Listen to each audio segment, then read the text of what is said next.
മനുഷ്യന്റെ വചനമല്ല വിശുദ്ധ ഖുർആൻ. പടച്ച റബ്ബിന്റെ അർത്ഥവത്തായ വചനങ്ങളാണ് വിശുദ്ധ ഖുർആൻ എന്ന് നമുക്കെല്ലാവർക്കും അറിയാവുന്ന ഒരു അടിസ്ഥാന തത്വമാണ്. അതുകൊണ്ട് തന്നെ വിശുദ്ധ ഖുർആൻ അതിൻ്റെ അഭിസംബോധനകളും പ്രഖ്യാപനങ്ങളുമൊക്കെ കാലങ്ങൾക്ക് അപ്പുറത്തായിരിക്കും. വിശുദ്ധ ഖുർആൻ പടച്ച റബ്ബിന്റെ വചനമാണെങ്കിൽ അള്ളാഹുവിനെ സംബന്ധിച്ചിടത്തോളം അവന് കാലങ്ങളിൽ ഏതെങ്കിലും പാസ്റ്റ്, പ്രസന്റ്, ഫ്യൂച്ചർ, ഭൂതം, വർത്തമാനം, ഭാവി, ഇങ്ങനെ ഏതെങ്കിലും ഒരു കാലങ്ങളുടെ എട്ടാവട്ടത്തിൽ പിടിച്ച് കാലങ്ങളുടെ സൃഷ്ടാവിനെ കെട്ടാൻ പറ്റില്ല എന്ന് നമുക്കറിയാവുന്നതുകൊണ്ടാണ് കൃത്യമായി പറയുന്നത് വിശുദ്ധ ഖുർആൻ കാലാതീതമാണ് എന്ന് പറയാൻ കാരണം. ഈ ഒരു ആശയമാണ് നമ്മൾ ശറഹുൽ അഖായിദൊക്കെ ഓതുന്ന സമയത്ത്, ഞാൻ കഴിഞ്ഞ ആഴ്ചയാണ് മജ്മഈലെ മക്കൾക്ക് ഈ ഭാഗം ഓതി കൊടുക്കുന്നത്. വൽ ഇഖ്ബാറു ബിന്നിസ്ബതി ഇലൽ അസൽ ലാ യത്തസിഫു ബിശൈഇൻ മിനൽ അസ്മിന.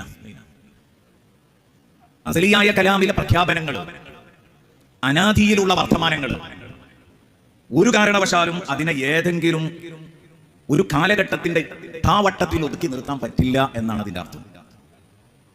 അതിന് കാരണമായി ബഹുമാനപ്പെട്ട സഅദുദ്ദീൻ തഫ്താസാനി റളിയല്ലാഹു അൻഹു ന്യായം പറഞ്ഞത് ഇത് ലാ മാളിയ വലാ മുസ്തഖ്ബില വലാ ഹാല ബിന്നിസ്ബതി ഇലല്ലാഹ്. ആപേക്ഷികമായി അല്ലാഹുവിലേക്ക് ചേർത്ത് നോക്കുമ്പോൾ അള്ളാഹുവിന് ഭൂതം എന്നും വർത്തമാനമെന്നും ഭാവി എന്നും കാലങ്ങളില്ല. കാരണം കാലത്തിന്റെ പടച്ചവനാണ് പടച്ച റബ്ബ്. അതുകൊണ്ട് അവനെ തീർച്ചയായിട്ടും കാലങ്ങളെയും സ്ഥലങ്ങളെയും ഒക്കെ സൃഷ്ടിച്ച റബ്ബിനെ ആ കാലങ്ങളിൽ നിന്നും സ്ഥലങ്ങളിൽ നിന്നുമൊക്കെ മഹത്വവൽക്കരിക്കേണ്ടതുണ്ട്, പരിശുദ്ധമാക്കേണ്ടതുണ്ട് എന്ന് നമ്മുടെ അടിസ്ഥാന തത്വമാണ്. ഇവിടെ നിന്നാണ് പറയുന്നത് വിശുദ്ധ ഖുർആൻ കാലങ്ങളെ തോൽപ്പിക്കുന്ന, ഏതെങ്കിലും ഒരു കാലത്തിന്റെ ഉള്ളിൽ പിടിച്ചൊതുക്കാൻ പറ്റാത്ത പ്രഖ്യാപനങ്ങളാണ് വിശുദ്ധ ഖുർആന്റെ വചനങ്ങൾ. സർവ്വ മനുഷ്യർക്കുമുള്ള ഇലാഹി സന്ദേശമാണ് വിശുദ്ധ ഖുർആൻ. അല്ലാഹു സൂറത്ത് ഇബ്രാഹിമിലൂടെ പറഞ്ഞു, ഹാദാ ബലാഗുൻ ലിന്നാസ്. ഇത് അല്ലാഹുവിന്റെ മെസ്സേജാണ്. ആർക്ക്? മനുഷ്യവർഗത്തിനായി അല്ലാഹു നൽകുന്ന മെസ്സേജാണ്. എല്ലാ മനുഷ്യർക്കും കൂടെയുള്ളതാണ്. ഏതെങ്കിലും ഒരു കാലഘട്ടത്തിലുള്ളവർക്കുള്ളതല്ല ഇത്.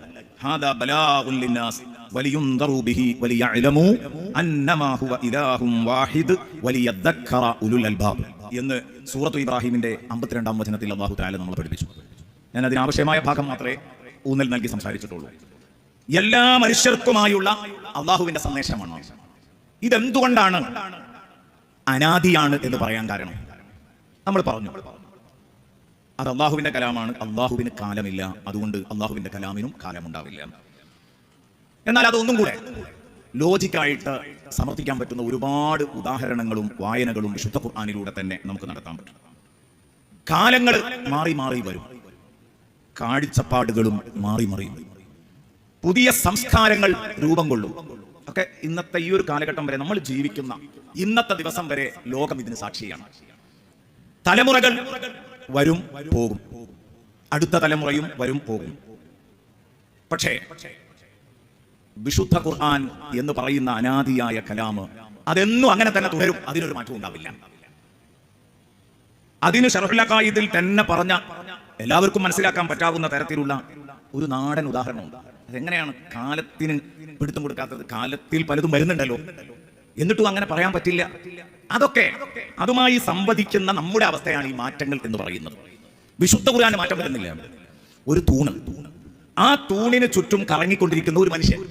നേരത്തെ ഇവിടെയുള്ള ഒരു തൂണ്, ഉദാഹരണത്തിന് ഈ കാണുന്ന പ്രസംഗപീഠം ഇതിവിടെ ഉണ്ട്.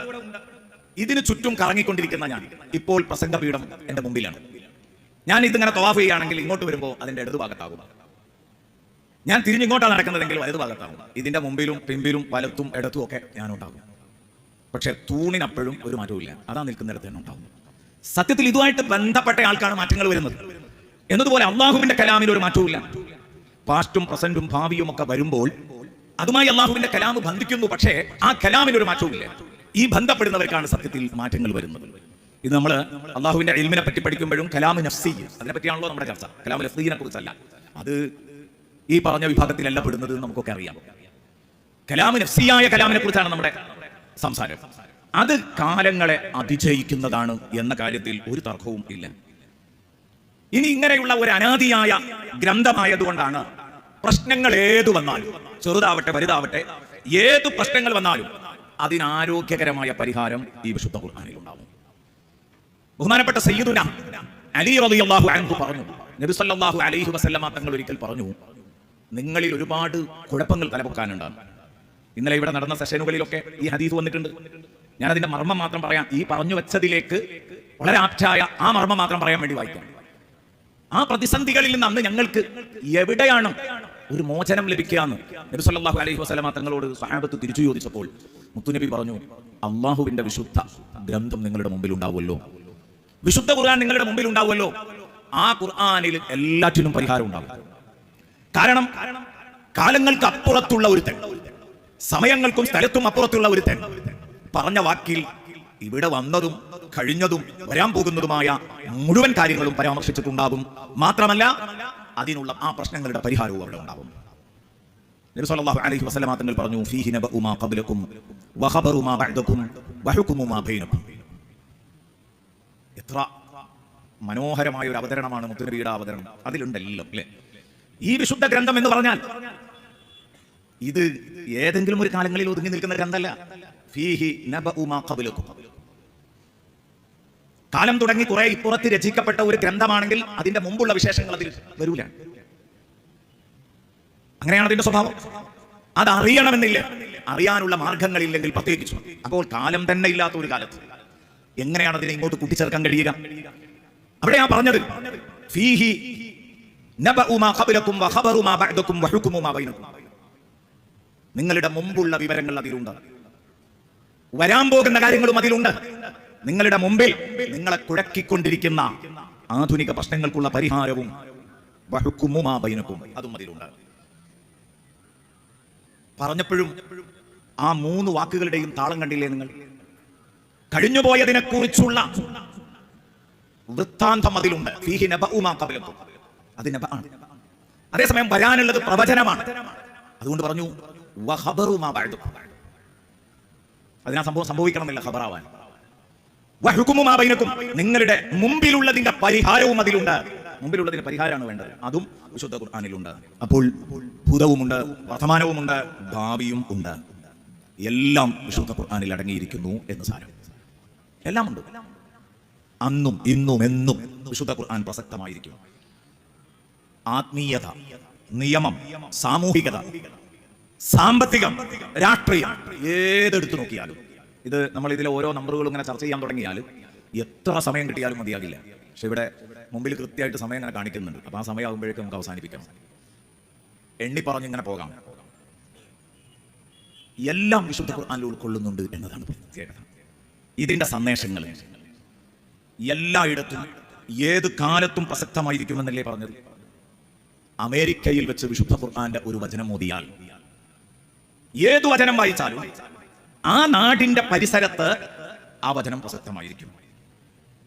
ബഗ്ദാദിൽ വെച്ച് വായിച്ചാലും അങ്ങനെയായിരിക്കും, ഇന്ത്യയിൽ വെച്ച് വായിച്ചാലും അങ്ങനെയായിരിക്കും. ഏത് സ്ഥലത്താണെങ്കിലും അതിന് പ്രസക്തി ഉണ്ടാകും. 6-ാം നൂറ്റാണ്ടിലേക്ക് വണ്ടി കയറുകയാണോ എന്ന് ചോദിച്ച് പരിഹസിക്കാറുണ്ട് പലപ്പോഴും പലരും. പരിശുദ്ധ ഇസ്ലാമിന്റെ ആശയങ്ങൾ പറയുമ്പോൾ അത് കാലഹരണപ്പെട്ട ആശയങ്ങളാണെന്ന് വരുത്താൻ വേണ്ടി അല്ല. 6-ാം നൂറ്റാണ്ടിലും 7-ാം നൂറ്റാണ്ടിലും വിളിച്ചു പറഞ്ഞിട്ടുള്ള ഈ പച്ച യാഥാർത്ഥ്യങ്ങൾ അത് 21-ാം നൂറ്റാണ്ടിലും പ്രസക്തമാണ്.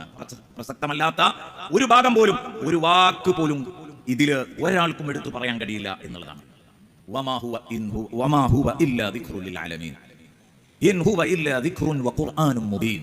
എത്ര സ്ഥലത്തായി ഇതുപോലുള്ള ആശയങ്ങൾ പറഞ്ഞിട്ടുണ്ട്. ചുരുക്കി പറഞ്ഞാൽ വിശുദ്ധ ഖുർആൻ എന്ന് പറയുന്നത് ഒരു നിശ്ചിത കാലഘട്ടത്തിലേക്കുള്ള നിയമപുസ്തകമല്ല, മറിച്ച് സർവകാലത്തെ മനുഷ്യരെയും ഒരേ രൂപത്തിൽ അഡ്രസ് ചെയ്യുന്ന സർവകാലികമായ ഒരു ആഗോള പുസ്തകമുണ്ടെങ്കിൽ അത് ചൂണ്ടിക്കാണിക്കാൻ പറ്റുന്നത് വിശുദ്ധ ഖുർആൻ എന്ന ഈ ഒരൊറ്റ പുസ്തകമാണ്. ഇനി ഇത് കാലാധിവർത്തിയായ പടച്ചറബിന്റെ വചനങ്ങളാണ് എന്ന് തെളിയിക്കാൻ പറ്റുന്ന ബൗദ്ധിക തെളിവുകൾ, ദൈക്ഷണികമായ ധാരാളം തെളിവുകൾ അവതരിപ്പിച്ചിട്ടുണ്ട്. അതിലേറ്റവും ശ്രദ്ധേയമായിട്ടുള്ളത് ഇത് പടച്ചോന്റെ വാക്കാണ്, ഇതൊരു പടപ്പിന്റെ വാക്കല്ല എന്നതിന് ഏറ്റവും ശ്രദ്ധേയമായ തെളിവെന്താണെന്ന് ചോദിച്ചാൽ കാലപ്പഴക്കം കൊണ്ട് ദ്രവിക്കാത്ത അതിന്റെ മനോഹരമായ ഭാഷാ ശൈലിയാണ്.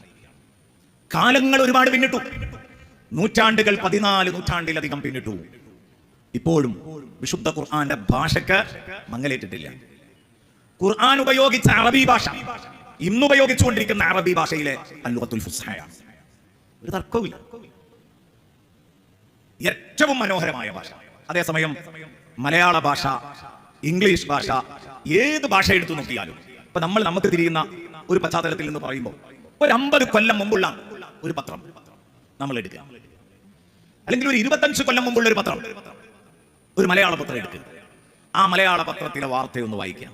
ഇന്നത്തെ അതേ പത്രം എടുത്തിട്ട് ഒന്ന് വായിച്ചാൽ ആ പത്രത്തിൽ വന്നിട്ടുള്ള ഭാഷാ വ്യത്യാസം നമുക്ക് തീർച്ചയായിട്ടും ബോധ്യപ്പെടും. ഒരു കല്യാണക്കത്ത് വായിച്ചാൽ മതി, നല്ല രസകരമായ ഒരുപാട് പ്രയോഗങ്ങളൊക്കെ ഉണ്ടാവും അതിൽ. ക്ഷണക്കത്തൊക്കെ, പഴയ കാലത്തെ കല്യാണക്കത്തിന്റെ ക്ഷണക്കത്ത്. ഇനി ഏത് നല്ല സാഹിത്യത്തിൽ എഴുതിക്കൊണ്ടിരുന്ന അന്നത്തെ മലയാള പത്രത്തിന്റെ അവസ്ഥ അതിനെ കാലഘട്ടത്തിനനുസരിച്ച് ഭാഷകളുടെ ശൈലി ഇങ്ങനെ മാറിക്കൊണ്ടിരിക്കും. അത് ജനങ്ങൾ പ്രയോഗിക്കുന്നതിനനുസരിച്ച് അതാണ് സൗന്ദര്യമുള്ളതെന്ന് തോന്നുകയും നിരന്തര ഉപയോഗം കൊണ്ട് പിന്നെ അത് സുന്ദരമായ ശൈലിയായി മാറുകയും ചെയ്യും. അങ്ങനെയൊക്കെ ഉണ്ട്. ആധുനിക ലോകത്ത് നിന്ന് വായിച്ചിരുന്ന കുറെ പറഞ്ഞുകൊണ്ടിരുന്ന ഒരു കാലത്ത് ഇപ്പോൾ മോഡേൺ പ്രഭാഷകരുടെയൊക്കെ വായിലൂടെ പുതിയ കാലത്ത് നിന്നാണ് പറഞ്ഞുകൊണ്ടിരിക്കുക. അത് അർത്ഥവ്യത്യാസം ഒരുപാട് ഉണ്ടായിട്ടൊന്നല്ല, അങ്ങനെ ഏതിനുണ്ടാകും. ആ ഭാഷ ശരിക്ക് ഒരു മലയാള മനോരമ എടുത്തു വെച്ചാൽ മതി, വർഷങ്ങൾ മുമ്പുള്ളത് എടുക്കുക, ഇന്നത്തത് എടുത്തു വെക്കുക, മാതൃഭൂമി എടുത്തു വെച്ചോ, ശരിക്കും രാവും പകലുള്ള അന്തരം ഉണ്ടാവും.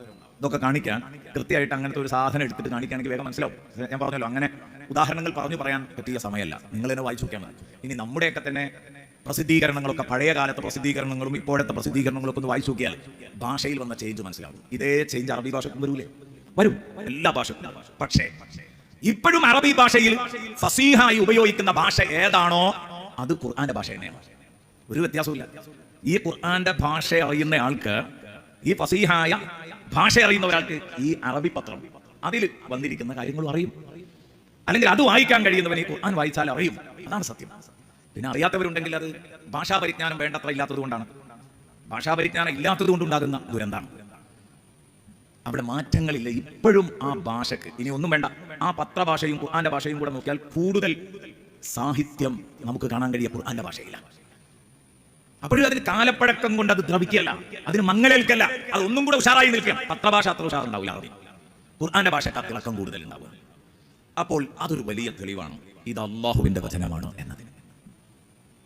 സൂറത്തുർ റഹ്മാന്റെ തുടക്കത്തിൽ തന്നെ അല്ലാഹു അർ-റഹ്മാനു അല്ലമൽ ഖുർആൻ. സൂറത്തുർ റഹ്മാൻ എന്ന് പറയുന്നത് അനുഗ്രഹങ്ങളുടെ പെരുമഴ എന്ന് വിശേഷിപ്പിക്കാൻ പറ്റുന്ന ഒരു അധ്യായമാണ്. ഒരുപാട് അനുഗ്രഹങ്ങൾ ഇങ്ങനെ 1 by 1 ആയിട്ട് ഇങ്ങനെ പറഞ്ഞുകൊണ്ടിരിക്കുകയാണ്, ഒന്നിന് പിറകെ ഒന്ന്, അങ്ങനെ ഓരോന്ന്. ആ അനുഗ്രഹങ്ങൾ പരിചയപ്പെടുത്തിയതിന്റെ ശേഷം മനുഷ്യന്റെ ചങ്കിന് പിടിച്ച് ചോദിക്കുകയാണ്. 31 തവണ ചോദിക്കുന്നുണ്ട്. ആശയതലത്തിലും വാചിക തലത്തിലൊക്കെ വലിയ സൗന്ദര്യമുള്ള ഒരു പ്രയോഗമാണ്. നമ്മളൊക്കെ പലപ്പോഴും തഫ്സീർ ഓതുന്ന സമയത്ത് ചർച്ചകളൊക്കെ ചെയ്തിട്ടുണ്ടാവും. ഞാൻ ഈ എണ്ണി പറഞ്ഞ അനുഗ്രഹങ്ങളിൽ ഏതേത് അനുഗ്രഹങ്ങളെയാണ് നിനക്ക് തള്ളി പറയാൻ ചങ്കുറപ്പുള്ളത്? പടച്ചോൻ ചോദിക്കുകയാണ്. ധൈര്യം ഉണ്ടെങ്കിൽ പറ, ഇന്നതിനോട് ഞാൻ വിയോജിക്കുന്നു. സൂറത്തുർ റഹ്മാനിൽ അല്ലാഹു അവതരിപ്പിച്ച വിഷയങ്ങളോട് ഒരെണ്ണത്തോട് പോലും ഒരു യുക്തിവാദിക്ക് പോലും വിയോജിപ്പ് പ്രകടിപ്പിക്കാൻ പറ്റാത്ത തരത്തിലുള്ളതായിരിക്കും അത്. അങ്ങനെയാണ്, അത്തരത്തിലുള്ള, അത് നിഷേധിച്ച് തള്ളാൻ പറ്റില്ല. നേരത്തെ അവിടെ കേട്ടതുപോലെ ആരുമല്ല എന്ന് പറഞ്ഞ് കൈമലർത്തുന്നതിന് അർത്ഥമല്ലല്ലോ. നീയാണോ ഞാനാണോ എന്ന പടച്ചോന്റെ ആ ചോദ്യം. ഞാനാണെങ്കിൽ ഞാനാന്ന് പറയാം, നീയാണെങ്കിൽ നീയാന്ന് പറയാം. രണ്ടും അല്ലാത്തൊന്നിലേക്ക് പോകണ്ട എന്ന് പറയുന്ന ചോദ്യ ശൈലികൾ അവിടെ ഈ വായനക്കാരന് നേരെ നീട്ടുന്നത് നമുക്ക് കാണാൻ കഴിയും. ഞാൻ പറഞ്ഞു വന്നത്, പ്രിയപ്പെട്ട സുഹൃത്തുക്കളെ, ഖുർആന്റെ ഭാഷ ഇന്നും അതേ ശക്തിയിലും ചാരുതയിലും നിലനിൽക്കുന്നു. ഖുർആൻ മുന്നോട്ട് വെക്കുന്ന സത്യങ്ങൾ അത് കാലത്തിനു മീതെ നിൽക്കുന്ന ബൗദ്ധിക സത്യങ്ങളാണ്. ഒരു നിലക്കും ബുദ്ധി തള്ളിക്കളയാത്ത, അന്ധമുള്ള ഒരാള് തലയല്ല കുമ്പയടക്കം കുലുക്കി സമ്മതിക്കുന്ന പച്ച യാഥാർത്ഥ്യങ്ങളാണ് വിശുദ്ധ ഖുർആൻ പറഞ്ഞത് എന്നുള്ളതാണ്. സൃഷ്ടാവും സൃഷ്ടിയും തമ്മിലുള്ള ബന്ധം, ഇതിനൊക്കെ ഉദാഹരണങ്ങൾ പറയാൻ പറ്റും.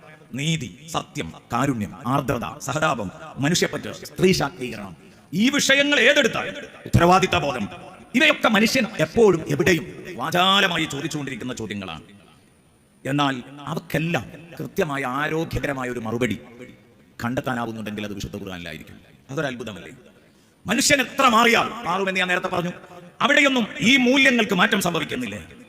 ശാസ്ത്രാനുസൃത കാലഘട്ടം അത് മാറി വരുമ്പോഴും ഖുർആനിക സത്യങ്ങൾ അങ്ങനെ തന്നെ നിലനിൽക്കുകയാണ്. നേരത്തെ ഉണർത്തിയതുപോലെ 14ാം നൂറ്റാണ്ട് പിന്നിട്ടിട്ടും അതിന്റെ ഉള്ളടക്കങ്ങൾ ഇന്നും ആധുനിക ശാസ്ത്രം ശരിവെച്ചുകൊണ്ടിരിക്കുകയാണ്.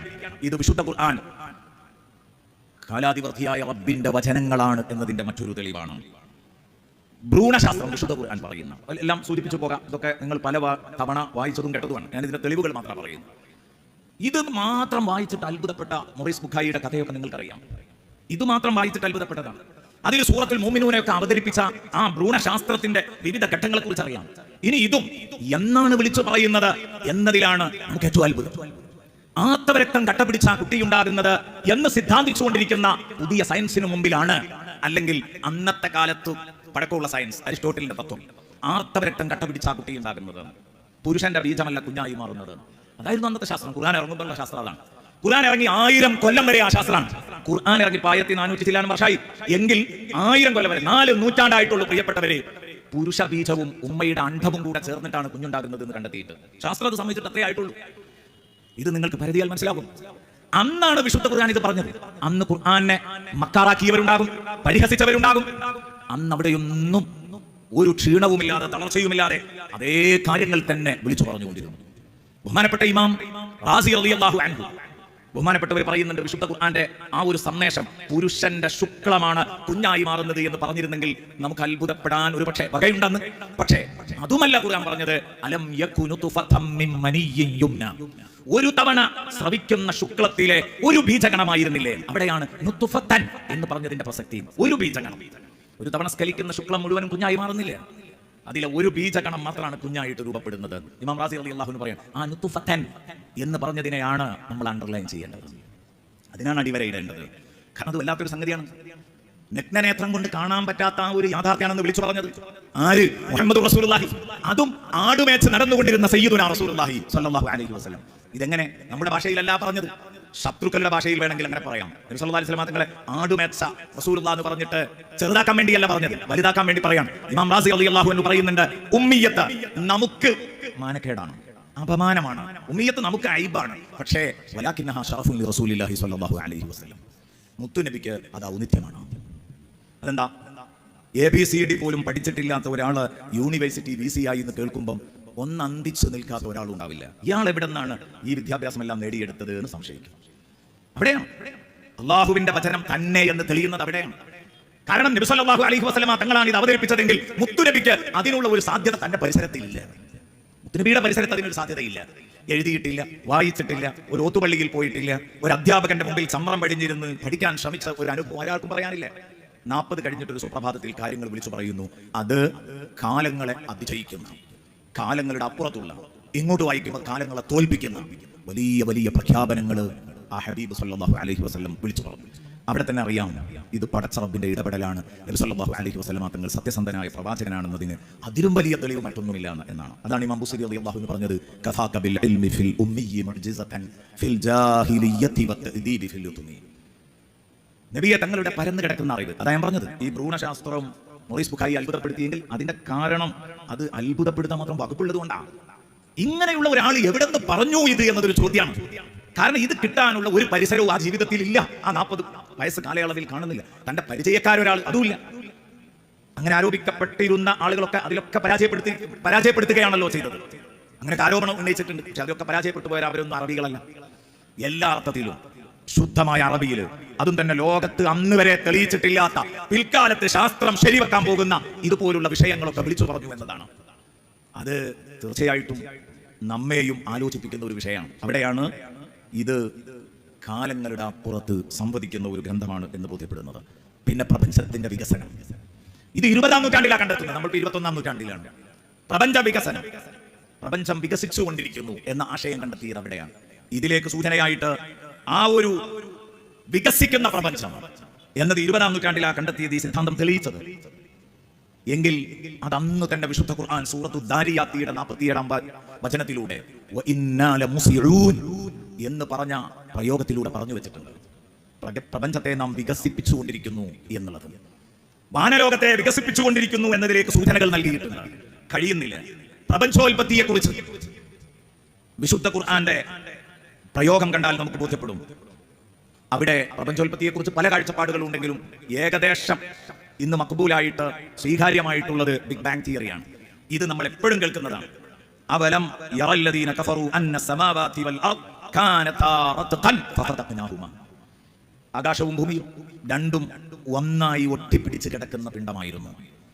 ഫഫതഖ്നാഹുമാ, അങ്ങനെ നമ്മളാണ് അതിനെ രണ്ടായി പിളർത്തിയത് എന്ന് വിശുദ്ധ ഖുർആൻ പറഞ്ഞു. അവിടെ എന്താ പ്രത്യേകത എന്ന് ചോദിച്ചാൽ, ഇപ്പൊ ഇന്ന് ഭൗതിക വിദ്യാഭ്യാസമുള്ള എല്ലാവർക്കും മഹാവിസ്ഫോടന തിയറിയെ കുറിച്ച് അറിയാം, ബിഗ് ബാങ് തിയറിയെ കുറിച്ച് അറിയാം.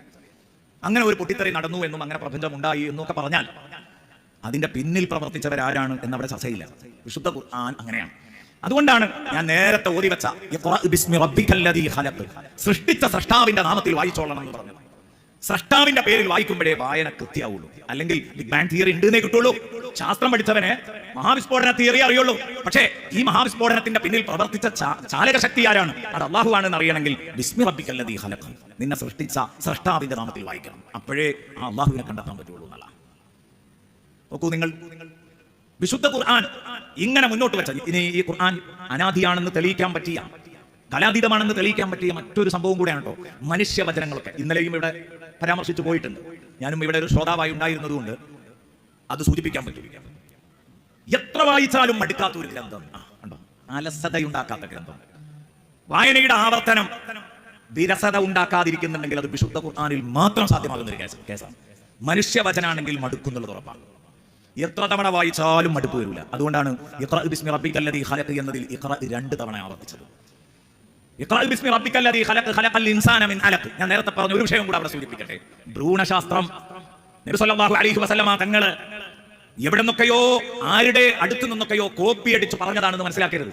ഖുർആൻ അവതരിപ്പിച്ചു തുടങ്ങി ആ വിഷയത്തിൽ ഒരു സ്റ്റാൻഡിങ്ങിൽ നിന്നതിന്റെ ശേഷം രൂപപ്പെടുത്തിയെടുത്തതാണ്. പിന്നെ ഈ ഭ്രൂണശാസ്ത്രം വിശുദ്ധ ഖുർആനിൽ നിന്ന് അള്ളാഹുവിന്റെ റസൂലിന് ആദ്യമായി അവതരിച്ചു എന്ന് പറഞ്ഞ പ്രഥമ പഞ്ചവചനങ്ങളിലെ ഏറ്റവും പ്രധാനപ്പെട്ട വചനമാണ് ഖലഖൽ ഇൻസാന മിൻ അലഖ്.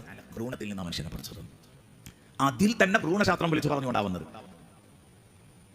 സത്യത്തിൽ ഞാൻ നേരത്തെ പറഞ്ഞല്ലോ, ഈ ആർത്തവരക്തം കട്ട പിടിച്ച കുട്ടി ഉണ്ടാകുന്നത് എന്ന ധാരണയെ എതിർത്തുകൊണ്ട് ഫത്ഹുൽ ബാരിയിൽ ഇബ്നു ഹജർ അൽ അസ്ഖലാനി റളിയല്ലാഹു അൻഹു നമ്മുടെ ബുഖാരിക്ക് വ്യാഖ്യാനം എഴുതുമ്പോൾ അവിടെ പറഞ്ഞിട്ടുണ്ട്, സയന്റിസ്റ്റുകളൊക്കെ ആർത്തവരക്തം കട്ടപിടിച്ച ദമുൽ ഹൈദ് കട്ടപിടിച്ച കുട്ടി ഉണ്ടാകുന്നത് എന്ന് പറയുന്നു. മുസ്ലിം സയന്റിസ്റ്റുകൾക്കെങ്കിലും ഇതിനെക്കുറിച്ച് മറിച്ചൊരു ആലോചന നടത്തി നോക്കിക്കൂടെ? കാരണം ഖുർആനും ഹദീസും നിരന്തരം പറയുന്നത് ഈ നുതുഫത്തിന്റെ കഥയാണല്ലോ എന്ന് പറയുമ്പോൾ നിങ്ങളൊന്ന് ആലോചിച്ച് നോക്കും, അതിന്റെ അർത്ഥം എന്താണ്? ഇബ്നു ഹജർ അസ്ഖലാനിയുടെ 10-ാം നൂറ്റാണ്ടിലെ ആ കാലഘട്ടത്തിലും, അതായത് ഇതര 10-ാം നൂറ്റാണ്ട്, ആ കാലഘട്ടത്തിലും പ്രിയപ്പെട്ടവരെ നിലവിലുള്ള ശാസ്ത്രം അതാണെന്ന് വരിക. അല്ലെങ്കിൽ ആ ചർച്ച അവിടെ വരൂലല്ലോ. മുസ്ലിം സയന്റിസ്റ്റുകൾക്കെങ്കിലും മാറി ആലോചിച്ചൂടേ? ഫത്ഹുൽ ബാരിയിലുണ്ട്. ഒന്ന് മറിച്ച് ആലോചിച്ചൂടേ? കാരണം അള്ളാഹു പറഞ്ഞു വെച്ചത് ഇതല്ലേ. ഇന്നിപ്പോ മൂക്ക് കീപ്പോട്ടായ ഏതെങ്കിലും ഒരു മനുഷ്യനെ കൊണ്ട് നിങ്ങൾക്ക് ഒന്ന് സമ്മതിപ്പിച്ചു തരാൻ പറ്റുമോ? ഒന്ന് പറയിപ്പിച്ചു തരാൻ പറ്റുമോ? ഒരു ഡോക്ടറെ കൊണ്ട് നിങ്ങൾക്കൊന്ന് പറയിപ്പിക്കാൻ പറ്റുമോ ആർത്തവരക്തം കട്ടപിടിച്ച കുട്ടി ഉണ്ടാകുന്നത്? ഒരാളും പറയില്ല. തിരുത്തപ്പെട്ടു. അതുകൊണ്ടാണ് ഇന്നലെ ബഹുമാനപ്പെട്ട ജോസോൽ ഉസ്താദ് വിഷയം അവതരിപ്പിക്കുമ്പോൾ പറഞ്ഞത്, ശാസ്ത്രവും ഖുർആനും കൂട്ടിവെക്കുമ്പോൾ കരുതണം. തെളിയിക്കപ്പെട്ട യാഥാർത്ഥ്യങ്ങളായെങ്കിൽ മാത്രമേ സംസാരിക്കാൻ പറ്റുള്ളൂ. ശാസ്ത്രം എന്ന് പറയുന്നത് അതത് കാലഘട്ടത്തിലെ സയന്റിസ്റ്റുകളുടെ നിഗമനങ്ങളാണ്. ആ മനുഷ്യരുടെ നിഗമനങ്ങൾ തെറ്റാവാം, ശരിയാവാം, രണ്ടുണ്ടാവാം. തെറ്റാനും ശരിയാവാനും സാധ്യതയുണ്ട് നിഗമനാവുമ്പോൾ. അള്ളാഹുവിന്റെ കലാം നിഗമനല്ല, അത് തീർച്ചപ്പെടുത്തി പറഞ്ഞതാണ്. കാലങ്ങളുടെ അപ്പുറത്ത് സംവദിക്കുന്ന ഗ്രന്ഥമാണ് മനുഷ്യനോട്. അപ്പൊ അതുകൊണ്ട് കാലത്തിന്റെ അതിർവരമ്പുകളൊക്കെ അവിടെ ലംഘിക്കപ്പെട്ടിട്ടുണ്ട്. അതുകൊണ്ട് അത് തീർച്ചപ്പെടുത്തിയ ശബ്ദ അത് മാറൂല. അപ്പൊ നമ്മൾ വളരെ ശ്രദ്ധിക്കണം. മാറൂല എന്നുള്ളതേ ഉറപ്പിച്ച് പറയാവൂ. അല്ലെങ്കിൽ നമുക്ക് മനസ്സിലാകുന്നത് ഇങ്ങനെയാണെന്ന് വേണമെങ്കിൽ പറയാം. അത്രേ പറയാൻ പറ്റുള്ളൂ. കാലിനൊപ്പിച്ച് ചെരുപ്പ് മുറിക്കണം, ചെരുപ്പിനൊപ്പിച്ച് കാല് മുറിക്കരുത്. പഴയ കാലത്തെ നമ്മുടെ ഉസ്താദുമാർ പറയുന്നതാണ്. ഞാൻ പറഞ്ഞു വന്നത് എന്ത്? ഇഖ്റ എന്നതിൽ 2 വട്ടം ഇഖ്റ എന്ന് പറഞ്ഞു. ഇഖ്റ ബിസ്മി റബ്ബിക്കല്ലദീ ഖലഖ് ഖലഖൽ ഇൻസാന മിൻ അലഖ് ഇഖ്റ. കാരണം വീണ്ടും വീണ്ടും വായിക്കാനുള്ള അഭ്യർത്ഥനയാണ്. 2 തവണ എത്രയും ആവർത്തിക്കാനുള്ള അഭ്യർത്ഥനയായി വിശുദ്ധ ഖുർആനിൽ പലപ്പോഴും വന്നിട്ടുണ്ട്. ഫർജിഇൽ ബസറ കറതൈനി. 2 തവണ ആവർത്തിക്കാൻ പറഞ്ഞാൽ 2 വട്ടം നോക്കിയിട്ട് നിർത്താനല്ല. വാന നിരീക്ഷണം നിങ്ങൾക്കാകാവുന്നത്ര നടത്തിക്കോളൂ. അള്ളാഹുവിന്റെ വാന സൃഷ്ടിപ്പില് നിങ്ങൾക്ക് എവിടെയും ഒരു കുഴപ്പവും ഒരു ന്യൂനതയും ചൂണ്ടിക്കാണിക്കാൻ കഴിയൂല എന്നാണ് സൂറത്തുൽ മുൽക്കിൽ പറഞ്ഞത്. അല്ല 2 വട്ടം നോക്കി നിർത്തുക എന്നല്ല. മുഫസ്സിരീങ്ങൾ അങ്ങനെയാണ് പറഞ്ഞത്. അത് എത്ര വട്ടവും നോക്കാനുള്ള കൽപ്പനയാണ്. എന്നതുപോലെ ഇവിടെ 2 വട്ടം പറഞ്ഞിട്ടുണ്ടെങ്കിൽ നിങ്ങൾ എത്രയും ഇത് വായിച്ചോ. പടച്ചോന്റെ പേരിലുള്ള വചനങ്ങൾ നിങ്ങൾക്ക് വായിച്ചാൽ മടുക്കൂല, വായിച്ചുകൊണ്ടേയിരുന്നു. ഒരുപാട് അർത്ഥതലങ്ങളുള്ള ഒരു സംഭവമാണിത്. വായന ആവർത്തിക്കണം. പ്രിയപ്പെട്ട വിദ്യാർത്ഥികൾ ചിന്തിക്കുക, അള്ളാഹുവിന്റെ വചനങ്ങൾ ആവർത്തിച്ചു വായിച്ചാൽ മടുക്കില്ല. രണ്ടാമത് തഅല്ലുമിന് വേണ്ടി ഒരു വായനയും തഅലീമിന് വേണ്ടി ഒരു വായനയും വേണം. നമ്മൾ പഠിക്കാൻ വേണ്ടി ഒരു വായന വായിക്കും, ഓതി പഠിക്കുന്ന കാലത്ത് ഒരു വായന വായിക്കും. എന്നാൽ പഠിക്കാൻ വേണ്ടി വായിക്കും പോലെ പഠിപ്പിക്കാൻ വേണ്ടിയുള്ള വായന മുതാലഅ, അതിനും കൂടെ പ്രോത്സാഹിപ്പിക്കുകയാണ്. ഇഖ്റഉ വറബ്ബുക്കൽ അക്രം 2 തവണ പറഞ്ഞത്. അപ്പൊ മുതാലഅ ചെയ്തിട്ടേ ക്ലാസ് എടുക്കാവൂന്ന് പോലും അതിൽ സൂചനയുണ്ട്. ഇങ്ങനെ വിവിധ ഘട്ടങ്ങളിലൂടെ ഇഖ്റഇന്റെ ആവർത്തനത്തെ നീട്ടി വായിച്ച ആളുകളെ നമുക്ക് കാണാൻ കഴിയും. അപ്പൊ അവിടെയൊക്കെ നമുക്ക് ഒരുപാട് പാഠങ്ങൾ പഠിക്കാനുണ്ട്. ഞാൻ ഇവിടെ പറഞ്ഞു വന്നത് എന്തായിരുന്നു? കാനത്താറത്തൻ എന്ന് പറഞ്ഞ് അത് രണ്ടും രണ്ടായിരുന്നു. അങ്ങനെ അതിനെ പിളർത്തി എന്നല്ല പറഞ്ഞത്. അത് രണ്ടിനെയും രണ്ടായി നമ്മൾ പിളർത്തി. ഇവിടെ ഏറ്റവും പ്രസക്തി എവിടെയാണെന്ന് ചോദിച്ചാൽ ഈ പറഞ്ഞ വചനത്തിൽ ഏറ്റവും പ്രസക്തി ന എന്ന് പറഞ്ഞ പദത്തിനാണ്. ഞാനാണ് സൃഷ്ടാവായ എന്നെ നിങ്ങൾ കണ്ടെത്തണം, നമ്മളാണ് അത് സൃഷ്ടിച്ചത് എന്ന് അല്ലാഹു പറയാണ്. അതിനാണ് പ്രസക്തി. ഇത് കിട്ടണമെങ്കിൽ വിശുദ്ധ ഖുർആൻ തന്നെ വായിക്കേണ്ടതുണ്ട്. സമുദ്രശാസ്ത്രം, 2 സമുദ്രങ്ങൾ കൂടിച്ചേരുന്നിടത്ത് കുറെ ഭാഗം അത് മുട്ടാതെ പോകുന്ന സമുദ്രശാസ്ത്രത്തെ കുറിച്ച് പറയുന്നുണ്ട്. ബൈനഹുമാ ബർസഖുൻ ലാ യബ്ഗിയാൻ, അതിലേക്ക് സൂചനയാണ്. സാമ്പത്തിക നീതിയും അച്ചടക്കവും പഠിപ്പിക്കുന്ന ഒരുപാട് വചനങ്ങൾ വിശുദ്ധ ഖുർആനിൽ കാണും. അതിലേറ്റവും മനോഹരമാണ് സമ്പത്തൊരിക്കലും നിങ്ങളിലുള്ള കുത്തക മുതലാളിമാരിൽ കുമിഞ്ഞുകൂടരുത് എന്ന് പറഞ്ഞ വിശുദ്ധ ഖുർആന്റെ കൽപ്പന. അവിടെ മാത്രം ചുറ്റിക്കറങ്ങരുത് സമ്പത്ത്, എല്ലാവരിലേക്കും ഡെഡ് മണി ഉണ്ടാക്കാൻ പാടില്ല, ചത്തു കിടക്കുന്ന പണം ഉണ്ടാകരുത്, എപ്പോഴും സമൂഹത്തിൽ ഇറങ്ങിക്കൊണ്ടിരിക്കണം. ഇങ്ങനെ അതൊക്കെ എത്ര വിശാലമായി വിശദീകരിച്ചിട്ടുണ്ട്, ഞാൻ പറഞ്ഞത്. അപ്പൊ അതുകൊണ്ട് സാമ്പത്തിക അച്ചടക്കം പഠിപ്പിക്കാൻ വിശുദ്ധ ഖുർആനിലെ ഈ ആയത്തിൽ നിന്ന് നമുക്ക് അത് സാധിക്കും.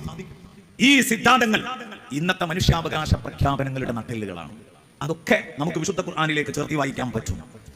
ആത്മീയത നോക്കുകയാണെങ്കിൽ ഇന്ന് മനുഷ്യരെല്ലാവരും പറഞ്ഞുകൊണ്ടിരിക്കുന്ന ഒരു പരാതിയാണ്, എത്ര തന്നെ ഭൗതിക സുഖങ്ങൾ ഉണ്ടെങ്കിലും, പണം എത്രയുണ്ടായാലും, ആൾബലം എത്രയുണ്ടായാലും കിട്ടാത്ത ഒരു വലിയ സംഭവമുണ്ട്. അത് ആത്മീയതയാണ്, അല്ലെ സമാധാനമാണ്. ആത്മീയതയല്ല, സമാധാനമാണ്. ആ സമാധാനം എവിടെ നിന്ന് കിട്ടും? അത് ആത്മീയതയിലൂടെ മാത്രമേ സമാധാനം കിട്ടൂ എന്ന് എല്ലാവരും കണ്ടെത്തും. എന്നിട്ട് അവരുടെ ഭാഗമായിട്ട് അവരൊക്കെ അവരുടെ ക്ലാസ്സുകളിൽ മന്ത്രങ്ങൾ ജപിക്കാൻ കൊടുക്കുകയാണ്. നിങ്ങൾ കാണുന്നുണ്ടാവും, യുക്തിവാദികളൊക്കെ ക്ലാസ് എടുക്കുമ്പോൾ അവരുടേതായ ദിക്റുകൾ കൊടുക്കുകയാണ്, മനസ്സിന് സമാധാനം കിട്ടാൻ. അതിനുവേണ്ടി ഡോക്ടർമാരും എഞ്ചിനീയർമാരും ഒക്കെ ഓടിക്കൊണ്ടിരിക്കുകയാണ്. ഖുർആൻ പറഞ്ഞു, അലാ ബിദിക്രില്ലാഹി തത്മഇന്നുൽ ഖുലൂബ്. അപ്പോൾ ഒരു കാര്യം ഉറപ്പാണ്, ഈ വിശുദ്ധ ഖുർആൻ പരമസത്യമാണ്. ഇലാഹി സ്മരണയാണ് മനുഷ്യന്റെ മനസ്സിനെ ശാന്തമാക്കുന്നത് എന്ന് ഇത് എല്ലാ അർത്ഥത്തിലും പ്രഖ്യാപിക്കുകയാണ്. ഇനി വിശുദ്ധ ഖുർആന്റെ പ്രവചനങ്ങൾ അത് നോക്കിയാലും വിശുദ്ധ ഖുർആൻ എല്ലാ അർത്ഥത്തിലും കാലങ്ങളിൽ ഒതുങ്ങി നിൽക്കാത്ത ഒരു തന്റെ വചനമാണ് എന്ന് കണ്ടെത്താൻ പറ്റും. അപ്പോഴേ അത് അത്ര കൃത്യമാവുള്ളൂ. എല്ലാ പ്രവചനങ്ങളും കൃത്യമായി പുലരണമെങ്കിൽ അത് വേണം. റോമക്കാരുടെ വിജയത്തെക്കുറിച്ച് ഖുർആൻ പ്രഖ്യാപിച്ചു. റോമ തോറ്റിട്ടുണ്ട് പേർഷ്യയോട്, ശരിയാണ്. പക്ഷെ ഏതാനും വർഷങ്ങൾ കഴിഞ്ഞാൽ, ഏതാനും വർഷങ്ങൾക്കുള്ളിൽ അവർ ഉയർത്തെഴുന്നേറ്റ് വരും എന്ന് ഖുർആൻ അങ്ങ് പ്രഖ്യാപിക്കുകയാണ്. അവർ തോറ്റു, പക്ഷേ ആ തോൽവിക്ക് ശേഷം അവർക്ക് ഒരു വിജയമുണ്ട്. പലസ്തീനികൾ ചിരിച്ചിട്ടേ അവസാന നാൾ സംഭവിക്കുള്ളൂ എന്ന് നമ്മൾ പറഞ്ഞാൽ നമ്മളെ കൊഞ്ഞനം കുത്തിക്കൊണ്ടിരിക്കുന്ന പലരും ഉണ്ട്. പക്ഷേ ആയത്തുകളും ഹദീസുകളും ഒക്കെ നോക്കുമ്പോൾ, സൂക്ഷ്മമായി പഠിക്കുമ്പോൾ അതുണ്ടാകുമെന്ന് തന്നെയാണ് മനസ്സിലാകുന്നത്. അതിലേക്ക് വേദി ഒരുങ്ങിക്കൊണ്ടിരിക്കുന്നു എന്ന് പോലും നമുക്ക് തോന്നിക്കൊണ്ടിരിക്കുകയാണ്. പക്ഷെ എന്നാണ്, എപ്പോഴാണെന്ന് പറയുമ്പോഴാണ് പ്രശ്നം. ഡേറ്റ് പറയാതിരുന്നാൽ മതി, സംഗതി ഉണ്ടാകുന്നു ഉറപ്പാ.